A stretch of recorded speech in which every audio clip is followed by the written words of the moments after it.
Update. Am I the a-hole for skipping my own birthday dinner? Original post. So a little backstory. I, 25 female, and my husband Vernon, 36, have been married for 5 years. It was arranged by my grandfather and his uncle. We are not Americans, so it's common here. Vernon wasn't too thrilled about the marriage, and he made it very clear because he was already in a relationship with Felicity, 30s female. Long story short, Vernon, his family, and Felicity did their best to make my life hell, while my dumb self was stuck on the idea that one day he might change. About 3 years ago, I found out I was pregnant and I was excited, but he wasn't. Given we only been intimate a handful of times before that, so he got into his head that it wasn't his. The baby had complications and I had to get a medical abortion. Not once did he or his family came to the hospital, and I guess that opened my eyes and I just stopped caring. I stopped trying. Then early last year, he suddenly started caring, coming home early, calling me, bringing me flowers, and it was quite uncomfortable for me. Then he tells me that he's had a change of heart and wants to try to better our marriage because he's developed feelings for me? It's all fishy, to be honestly. I wouldn't trust this man as far as I can throw him. He's been doing these little things, and I just can't help but think there's a joke coming at my expense. Now on to the story. It was my birthday last weekend, and Vernon told me his family was hosting me a birthday dinner. I told him I wasn't comfortable with that, and the last time I was at his parents', they literally told me my baby's complications were my fault and kicked me out because Felicity was uncomfortable. Not to mention that they haven't apologized, just started acting friendly. I kept telling him no, but he kept insisting. Then I let it go, and I assumed that was that. So I made plans and went out with my mom and cousins, and he starts calling me asking me where I am. I tell him, and he tells me that he's waiting for me. What? Long story short, his family is mad that I skipped because they apparently wanted to apologize so that we could move forward. And Vernon keeps saying he understands why I did it, but he has been apologizing for everything and nothing. And last night, Felicity called to cuss me out because they left her high and dry, and Vernon wants nothing to do with her. So maybe they did want to apologize. I thought I was in the right, but now even my cousins are telling me I was wrong for skipping, and now I'm doubting myself. Am I the a-hole? Now for the top comments before reading the updates. Did I get this right? Arranged marriage, but your husband already had a girlfriend? He treats you poorly and doesn't believe this kid is his? I know you lost it, but it's still sad. You and his family don't get along. I hope you can get out and find someone who truly loves you. Not a-hole. If it was arranged, that may not be an option. That is what makes this much more sad. Info cause I'm nosy. Why doesn't his family like you, or at least tolerate you, if they are the ones who made the arrangements? Was it that the uncle was the patriarch and his parents felt they had no choice but to go along? Like, what is their endgame? To get you to call quits so it won't be their son's fault the marriage failed? Yes, his uncle is the head of the family and doesn't like Felicity because she's not from our culture. Vernon didn't go against his uncle because it would lead to his shunning. Marrying me had benefits, such as the house we live in and a piece of land in the farming areas. So I guess that was it. His uncle mentioned to the family that the only way the marriage would end was if I was to initiate it. I didn't know about any of this, and everything has started making more sense now. Not a-hole. Even if they were sincere, a birthday party is not the place to apologize. I understand your hesitation, as that's perfect place for ambush. They can come to you and apologize if that was their intent. Also, block the girlfriend. Why was she still around if he's now married? He's love bombing you. Find out why. I ask, and all he says is he wants to make amends and make up for lost times. Like that's my fault. Felicity is blocked and will stay so. No, he wants something. Don't trust him. See if there's any way out from this situation. Maybe a women group that can help you escape. Now for the first update. Wow, I wasn't expecting this to get as much attention as it has. I am overwhelmed, and I'm sorry if I don't manage to reply to everyone. Thank you for your kind words and advice. Some more info on my family because I saw repeating questions in the comments. My family didn't know about most of what was going on, as I chose to not tell them. But they still found out, and are still willing to handle the effects of me leaving. But I can't let them do that. Everyone is happy and this would disrupt their lives greatly. I can't bring myself to do that, especially to my little nieces. A few hours after I made the post, I decided to have a talk with Vernon after I came home from work. It went somewhat okay. I followed some advice and comments about starting over on my terms. I asked him questions I needed answers to, and he gave me answers. I wasn't completely satisfied, but it's a start.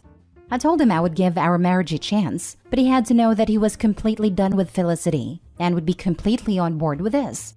I told him to stop with the love bombing because it was making me uncomfortable. Told him I would absolutely not be having kids in the near future, and told him I was in no way ready to be his wife and we would continue with our separate rooms. Surprisingly, he was on board with all of this and said that he wasn't a boy anymore and that he was getting older and he needed to sort himself out and make things right.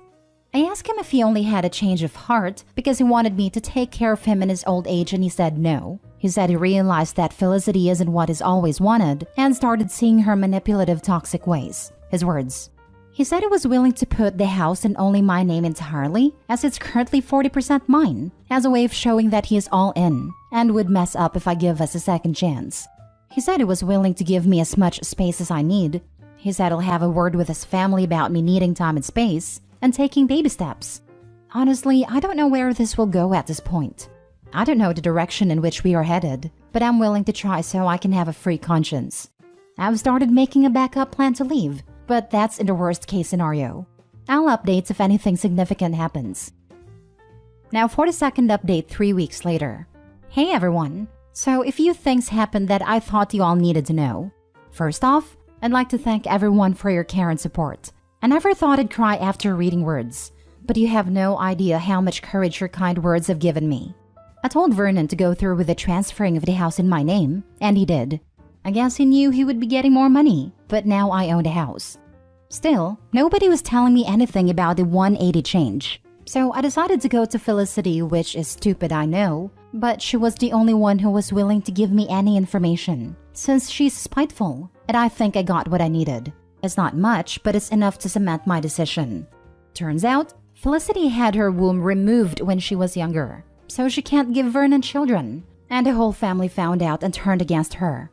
The uncle has been speaking of retiring, and Vernon has been at war with the uncle's sons to either take over the business or become one of the decision makers, and a child would guarantee that he would be given a large sum of the company's shares that would be in his name and a child's. And since Felicity couldn't give him one, that was the solution. Felicity told me as much as she knew, so I went to one of Vernon's cousins. I confronted him about what Felicity said, and after a heated back and forth, he finally confirmed everything. I don't know why, but that hurt. Even though I knew it was too good to be true, I still held on to hope that maybe I was wrong. After conversation, I decided to play along until I could get out. He completely cut off Felicity, and it's scary just how much he's acting like she never existed. I put in a transfer to a city 12 hours away from here. My head teacher knows my situation and swore not to tell them. I brought up moving to my family, and majority of them said I'd be selfish if I did that, and their whole lives are here and all that. But honestly, I feel I should put myself first, but told them it was just a thought and that I would never do that. My mom and brother have been my biggest support system, and I'm taking them with me. My cousin is moving with my little nieces to his wife's city, so that's that. I found a house where my mom, brother, 2 cousins, and I will stay. I then listed the house for sale on a private auction page. This will cost a big blowout, but I won't be here for it, so lol. I'll leave this place in about 40 days, and the most tiring thing is to get my affairs in order without raising suspicion. I refused to be intimate with Vernon and told him I wasn't ready. He told me we'll work on my time, but I see him getting more and more frustrated each day. Even though I'm scared for myself and my family and what they will do when they find out, I've decided to leave and not changing my mind. I'm still young, and I honestly don't want to end up like my mother, in a loveless marriage with a cheating alcoholic. It took the words of internet strangers for me to realize that, and I'm so grateful. Sorry if this is all over the place. I'll update if anything changes. Now for more comments before the last update. I'm so glad you have a plan to get out. One more suggestion I will make, and it may sound absolutely horrible, but if you can get on some kind of birth control in case Vernon does the absolutely worst thing a man can do to a woman, you've got some protection from pregnancy. Stay safe, OP. Oh, wow. I have to totally agree with this. Please take any and all precautions to prevent pregnancy. If a child is all that your husband is after, he may do the unthinkable to get one. I'm not sure what country you are in, but he may have a say over your future if you do get pregnant. Be careful, and please update when you are safely away. Go and save yourself and your loved ones, OP. With the latest info you've found, I think down the road when Vernon has secured his wealth/inheritance, there is very high possibility Felicity will come back into the picture and you will be removed or be in a loveless marriage and a third wheel in your own marriage. Stay safe. Now for the last update after 2 more weeks. Hello again. I didn't think I would be making an update this soon, but I messed up big time. I've never been so scared in my life. So a couple of days after I made last update, my sister-in-law found a post and showed it to Vernon. I knew my time was up, that I had to make a move. So I let my mom and brother know that we had to be ready to leave at any moment. Vernon was not happy, and he made it very clear. He told me we were to have a family meeting the next day, and I just knew we had to get out. When he went to attend evening prayers, I gathered all important belongings I had and told mom and brother to get ready because we had to leave. I gave them the information they needed to leave in case I didn't make it. We had a meeting in the afternoon and it wasn't pretty. The uncle came, and he was angry that I brought shame to the family with my actions, and everyone took that as a green light. I ended up with a split lip and a dislocated shoulder and a few broken ribs, but at least I didn't go down without a fight. Looking back, I feel proud of myself. I spoke up for myself. I defended myself and the people I love. I honestly thought I wasn't going to come out alive. I couldn't breathe properly. I couldn't move. And for a while, I just thought of ending myself because I was in so much pain. But my mom and brother managed to get me out. I don't know how. I don't remember a lot because my memory became foggy. But I got out and I'm alive. We reached our new home. My family's still adjusting and I'm still healing. I hope I heal in time to start working. We are safe. And even though I'm scared that they might find us, I'm relieved and I feel free. I just thought I'd let everyone know how I'm doing. A lot has happened in so little time that sometimes I feel like it's a dream and I'll snap back to reality.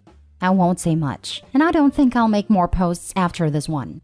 Thank you all. Thank you to everyone who supported me. Thank you for your kind words. Thank you for making me realize that I deserved more, that I am worth more. To all the women that shared their stories with me, you all gave me the courage that I needed to stand up for myself. No words can ever express my gratitude to you internet strangers. Also, thank you to the gentleman who asked me out to lunch, lol. Grace, I know you'll see this. I don't hate you. Just know that you're a woman and you'll also get married, but I hope your husband's family doesn't treat you the way you treated me. I wish I could be there to see the look on all your faces when the new owner of the house comes and kicks your beloved brother out of his place. I wish you everything you deserve in all your future endeavors. F you, Grace. I hope you and your family get everything you guys deserve. I'm so happy Opie's out and has supportive people around her. Hopefully she never has to deal with X or his garbage family again. F that entire family. So nice to not have to follow AITA rules about civility, when there's nothing civil that can be said about most people involved in a situation like this. I hope Opie and her family are able to stay safe from those monsters. I'm a petty person, so I'm hoping that Opie at some point can get some revenge, like organize a meeting for that uncle or give him diarrhea or some such. I remember reading that last post and being terrified that this would happen. Like the most dangerous time with an abuser is when you leave, and it's not over. I wish Opie all the best and pray for her safety. So proud that she was able to get out, and I hope she presses charges against the monster for what he did to her.